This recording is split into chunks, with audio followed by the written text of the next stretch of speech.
is up, sad boys? I did a Dance Gavin Dance Gauntlet where I picked the first album from every respective Dance Gavin Dance scener together to form the most perfect playlist to pick the absolute best offerings off of each of those albums. And I discovered a lot about myself and about music, about the world. I had always thought that Kurt Travis was the best the band had ever played at, but I was very surprised to find that I had put more Tillian songs on here than either Jonny Craig or Kurt Travis. I had so much fun doing this that I have decided to make a round 2. Downtown, Battle Mountain 2, Happiness, and Instant Gratification. Jonny Craig and Kurt Travis both got 2 full-length albums to explore whatever concepts they wanted to. Only seemed fair that we put everyone's second offering together.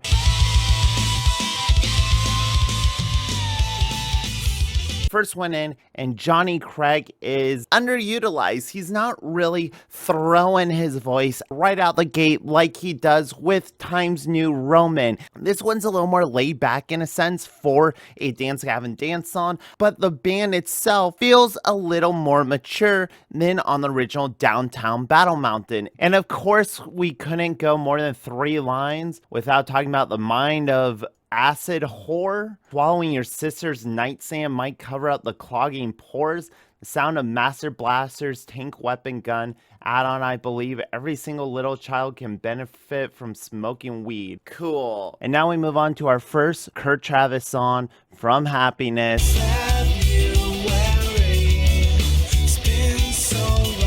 Tree Village finds us without a John mess. Kurt Travis carrying the song on his back with Will Swan providing the screams. Feels maybe Will Swan had taken more of a writing role or more of a constructive approach. You can definitely tell his lead guitar is much more prevalent on this album. It is hindered by not having John Mess, because John Mess is such a distinctive vocalist that when you take his vocals out, it feels like you are fundamentally missing something from Dance Gavin Dance. The trade-off, however, seems to be with Kurt Travis, there's more of a structure to the song, and there's a lot of parts you can actually sing to.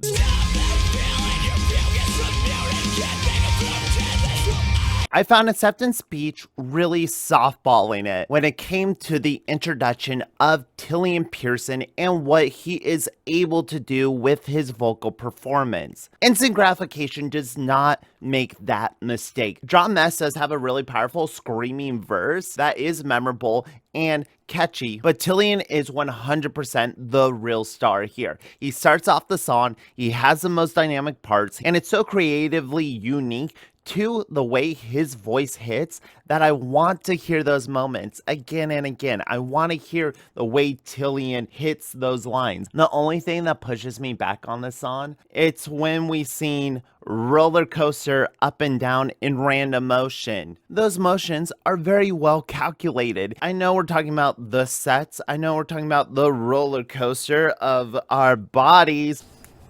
Just because We Own the Night is just such a strong declaration of what you can expect from the band, how they're going to be implementing more dancey elements, but still holding on to those heavier screaming moments. I believe it must be the first song on our gauntlet.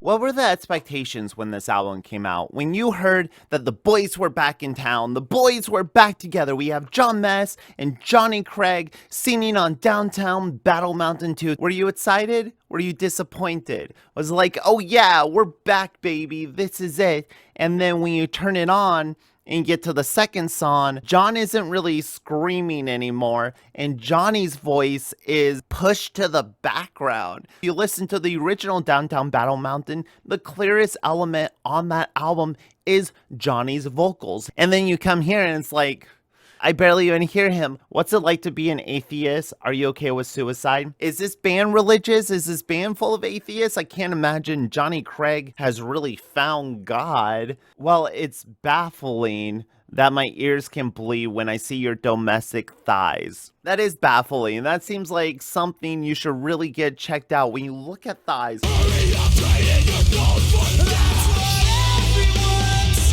And that's the thing when it comes to Dance Gavin Dance. I remember singing along to these songs, but you only catch one or two lyrics. You only catch one or two lines. And that's what Kurt Travis is really good at. Like, just hitting a line that you're like, okay, that's going to get stuck in my head. That's what I'm going to repeat. Like, I remember him singing, "That's what everyone's saying," but I had no idea the line before it was, "Hurry up, trade your gold for cash." Holy fuck, I'm impressed. Too bad I don't have a pussy to plunge in. As I sit here and stomach this, how do you plunge a pussy? How do you plunge your own pussy? It's the funniest thing about Dance Gavin Dance. It's like, it feels important, but what are they really saying? And does any of that matter when it all comes down to, I'm down with Browntown? Browntown? Is this song about I don't know what the commentary is. I don't know what they're trying to say here. Musically wise, I think it has a good build up. It sounds more like their self-titled album than Tree Village did.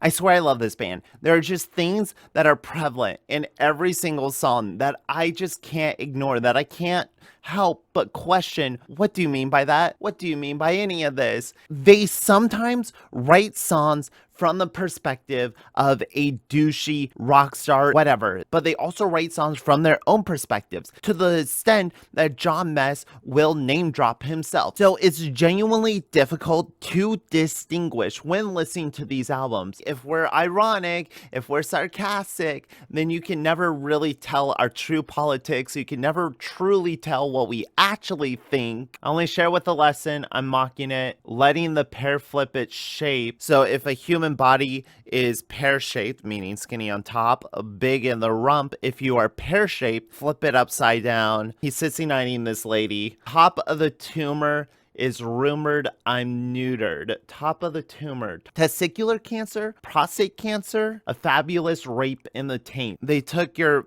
testicles, they performed an orchiotomy on you because of a tumor. It's rumored it could have been a tumor. Is the tumor raping the taint itself? See, these are the lines that I feel like John just screams out so quickly that you're not really meant to question it. You're just supposed to go, fucking yeah. This song is silly, but I do believe it feels like a character, and regardless of questionable lines, I find that the music quality is so hard-hitting and enjoyable that I'm compelled to add our second instant gratification song, and now I'm questioning what is going on in the universe.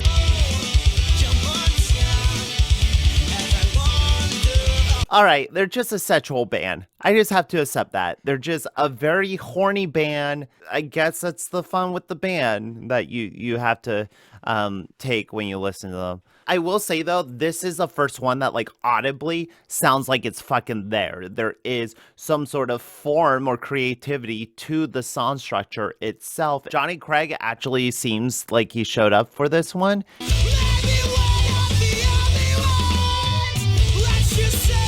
I don't know what other context to take in the phrasing, I'm down with Browntown.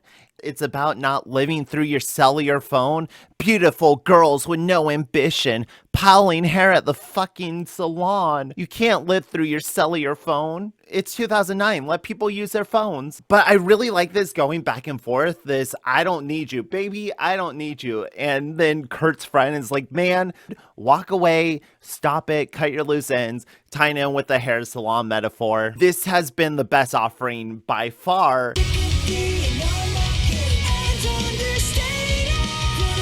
Holy shit, they're just firing off on all cylinders with instant gratification. I find his voice like poppy but powerful, and it's like I would hate it in any other context, but the way they're able to flow with it and bounce with it over the instrumentals without being so overly hard. They're not trying to make the songs heavy, they just happen to have heavy parts within the songs, and the blending between John Mess's heavier sporadic screaming and the beautiful soft flowing sounds of Tillian's voice really matching so goddamn well on this record. I honestly did not think nor wanted this to be a complete shutout. That's why I pit 3 albums against one another. But Instant Gratification has just been putting up songs that are such higher quality than anything the other 2 albums have offered thus far. Let's fucking pick it up. Let's change that.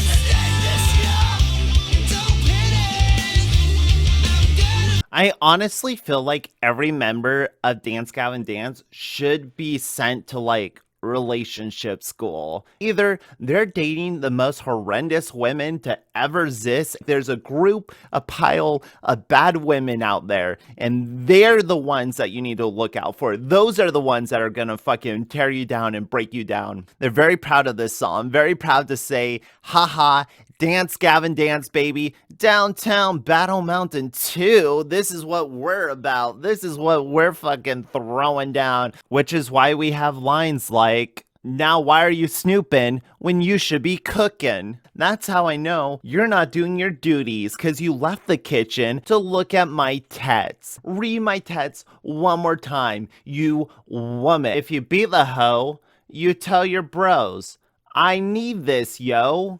Bros, I just beat this hoe. I need this, yo. Put it there. That being said, this is the best offering off of this album so far. Just because you move your hips doesn't mean that you... This does feel like a song that even if you don't like this album, you might listen to this one. It's just catching up. It's just bitchy enough to feel like a classic Dance Gavin Dance song. And in Kurt Travis's hands, you can see the contrast between this and the last Jonny Craig offering. Jonny Craig, very explicit with his anger, his hatred, his feelings towards women and womankind. Kurt Travis speaks more specifically towards a relationship. You always said we win the lottery someday. Just because you shake your hips and you say things will get better doesn't mean that they will.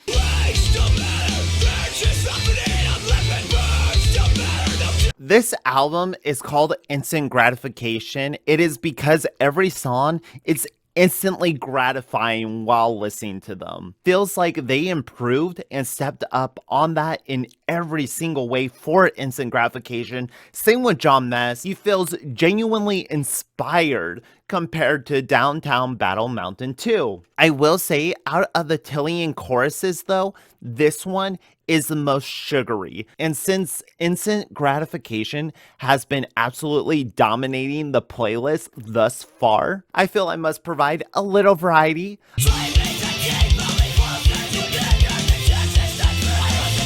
By the time we get to this, it feels like it's out of place, out of time, like it doesn't really exist in our world anymore. Like the memory is better than the product itself. So John's getting a little political here. He's getting a little, philosophical, as John tends to do. And a lot of it's really working for me until we get to lines like, you can bounce on me, I just said so. We can fry it, don't shit on my bed though. It's a fallacy. I like meatloaf. Like the Scener meatloaf? And that's a fallacy? Or is shitting on someone's bed a fallacy? Get those electric blue foot things from Dr. Scholl's. We don't wear shit like Dr. Scholl's. That's for lame people, I guess. Weird toxic masculinity when he feels the need to declare, don't want to sit cross-legged in a circle. I won't wear shirts that are pink or purple. There's no clarification ever in any of these songs. It's just all thrown at you and you're supposed to take whatever you want from it or take nothing from it at all. Just listen to it. Just groove to it.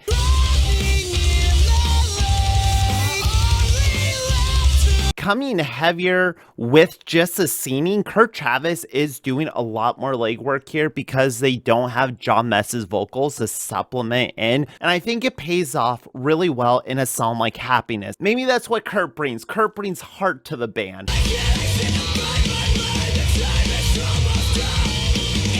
I find that John Mess is the weakest when he's just kind of set to go off. When the band is playing sporadic breakdown instrumentations and he's just screaming over it, and there's not really a rhyming scheme, there's not really melody. And when you have a song with the title of Shark Dad, a father that is a shark, I expect more. I expect a fun song. I expect something a little crazier, even though I do feel like it starts off on a really strong note from Tillian. Maybe Happiness make its way onto the playlist. Oh, we got a little variety.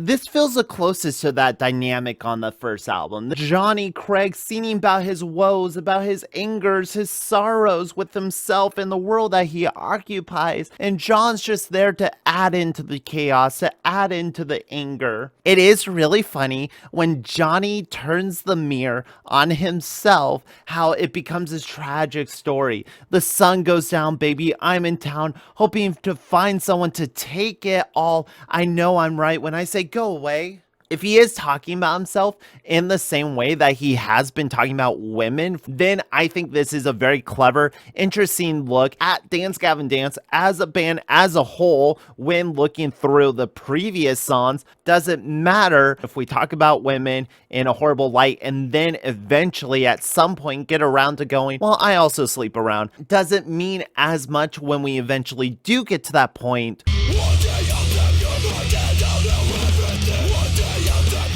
A lighter, more atmospheric offering from Happiness starts off with that very low tone that carries into the instrumentals, gives it electronic feeling, something that they would incorporate a lot more with their latter records. It's interesting to hear them experimenting with those types of tones. On Happiness, it's a little low energy and it doesn't really stick out amongst the other offerings. I've got style, I look harder than anyone.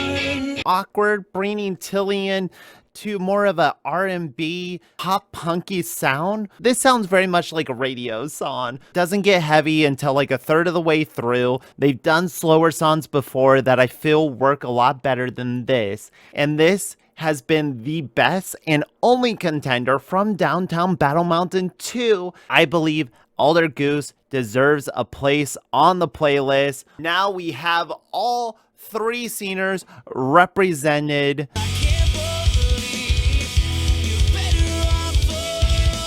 Heat-seeking Ghost of Sets has a little bit of everything in it. It has beautiful Jonny Craig singing out into the ether, letting his voice go, and then they bring it nice and tight while also layering their voices together in some of the screaming parts. All that stuff works really well. Don't pay attention to his mild case of blow Tourette's. Blow Tourette's. I can only assume there's some sort of effect when you do copious amounts of cocaine where you start to twitch or maybe have muzzle spasms. I'm not a cocaine user. Another song about the smoke in your lungs, about being fucked up. Another girl that's not gonna make it home tonight. For some reason, it always sounds really threatening when Jonny Craig is singing it. Like, I know one girl that's not gonna get home tonight. I hope for her sake that she does.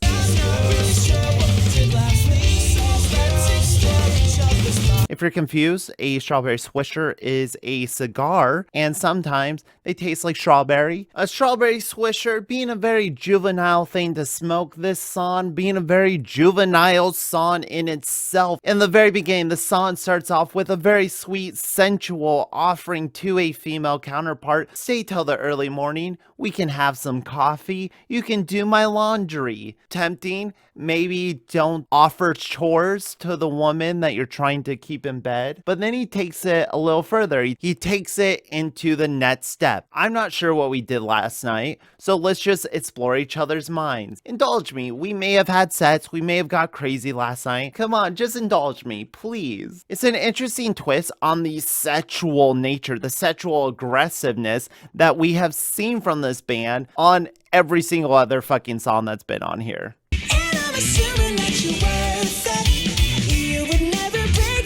Dance Gavin Dance is a band that is known for their sporadic creativity that can only solely come from a band such as this. When they're taking a conventional song style, it leaves more of an impact on me. This song is not only enjoyable to listen to, it's fun to sing along with, and it's bouncy and dancey in a way that doesn't drag it down, even though it never gets as bombastic or as gigantic as some of the other choruses that this band has done. I think this is a little more tightly written. They're kind of making a comment on the sheer state of the world that the person feels about the control they're trying to implement, and then having the woman implement that control onto them. He wants a fake facade of control since he's not really getting it anywhere else in his life. And then calling it the cuddler feels like an ironic joke that they like throw on the top of it. These are genuinely 3 very strong contenders. I really fucking love this song though. I feel like I could listen to it more times without it getting annoying. It's just the best one.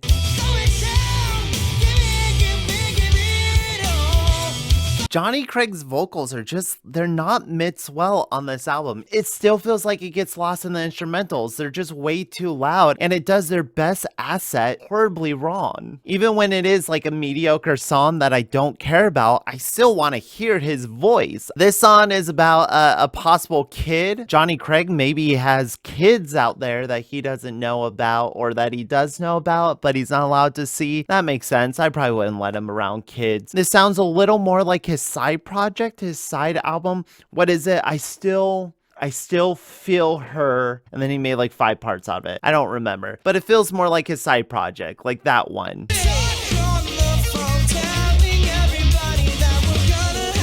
If you're gonna tell Gavin to dance, not once, but twice, you better give them something to dance to. But don't tell Dave, because he can't dance. You don't want Dave showing up and trying to dance. Appreciate the bass work on this album. It just feels instrumentally. The band itself is able to explore a little more. They're getting a little jazzy, and that leads to some moments that don't really work out as well or aren't impactful, but then some moments that do really elevate what would just be kind of a fluffy dance song otherwise. And at least he admits at the beginning that he does need some therapy. Maybe therapy for the entire band could do them a lot of good. Turn up the radio. Legend is not legendary. I am sorry to say. This may be a song for the fans. This may be a song for the people. Make it sensational. This has been my least favorite one so far and continually. This one doesn't work for me. It's just a little slow, and Dave is just so much fun. Of course I don't want to tell Dave.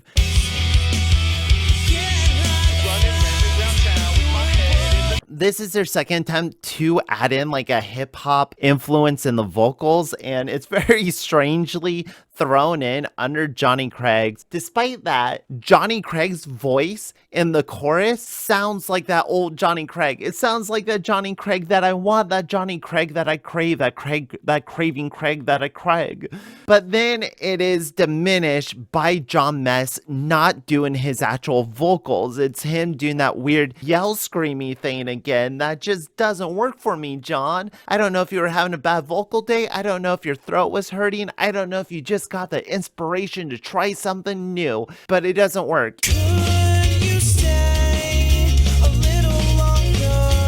While not as bouncy or upbeat as part 1, I find Strawberry Swisher Part 2 to be the stronger of the songs. I'm always a sucker for a chorus that involves a good old hey crowd cheer, that crowd chant, over the very bouncy, quickly paced instrumentals.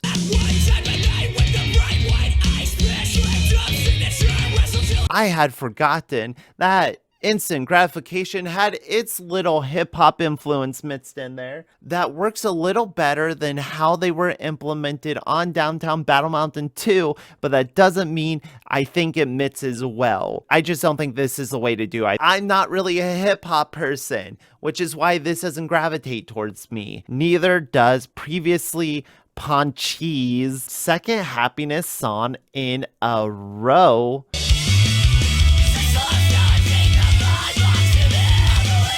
Damn, okay, this was the first one off of Downtown Battle Mountain 2 that I was able to just like get lost in it. When Johnny Craig is at his best, at his most Craigness, his voice can just entrance you. It can just mesmerize you into the flow of the ocean. While I still have my mixing issues, Swan Soup is surprisingly effective in creating a mood. It took it a little while to like come in, but when it did, now I believe this is Happiness's last chance to get on the playlist. Power to the people. Let's bring it. Or is it powder? Powder, sorry.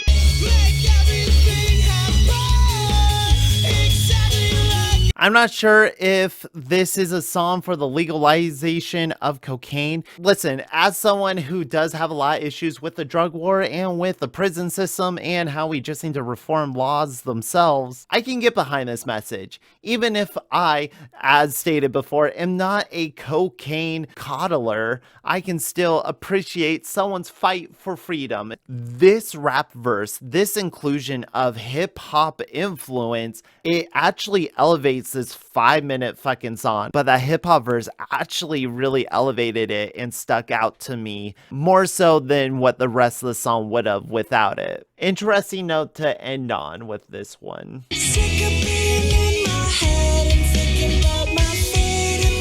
The death of a strawberry that has been through so much, a strawberry that here represents a woman, a relationship. I'm not sure what the strawberry is. Strawberries are complex. They're full of very different flavors, spectacular colors, full of wonders. Tillian may be the only white boy ponytail singer that could pull off "Just for the day, we'll pretend I'm made of money, I'll be your sugar daddy," and have it sound heartfelt and sincere and not cringy. Like I said, I am a sucker for group vocals yelling "hey" at the top of a chorus. It's like hey guys, the chorus is here.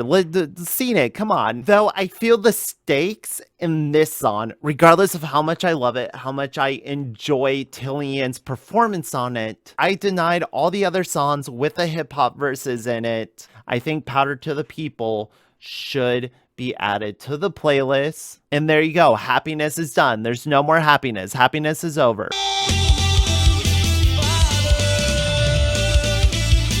For some reason, this one just doesn't have the magic in it. It's like they're trying hard. They have the pieces there. Jonny is singing his heart out, singing about passionate internal struggles that he's having. And John is screaming over it. The guitar work is just incredibly dynamic, influenced by world music. It feels almost like a garage band. It feels like a first draft, like a demo.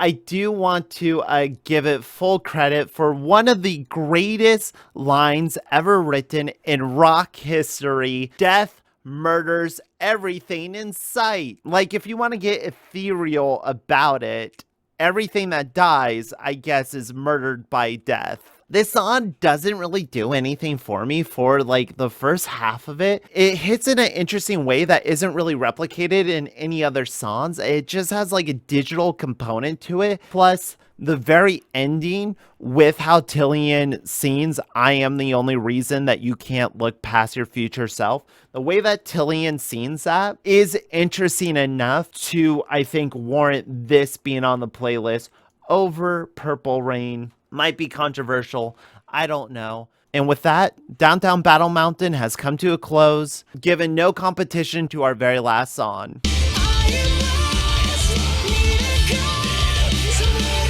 What a note to close out our playlist about being lost in it from religion and God. And it's either saying you need religion, but all the religions are fucked. And it's that complication that comes with wanting a greater power, wanting to know a guy who knows the answers, but also knowing that religion, it gives you brain worms. So a fun concept, even if John does come off a little childish, a little petty. Oh no, he said a bad word, we should burn him at the stake. Like, John, I don't think the church is really going after people for putting bad words in music anymore. Go off, my king. 6 songs from Instant Gratification, 5 songs from Happiness, and 1 golden selection from Downtown Battle Mountain 2. I will say there was 1 or 2 other songs on Downtown Battle Mountain 2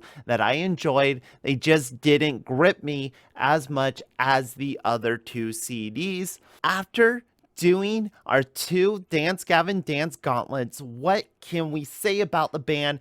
Tillian elevated them in every way. I thought Tillian was a good stand-in. I thought he added a nice dynamic, but I did not think that he was as strong for the band as they have turned out to be. And I am curious to see how they change, how they grow from here. What elements do they improve on? What elements do they introduce after this point? So this is my playlist.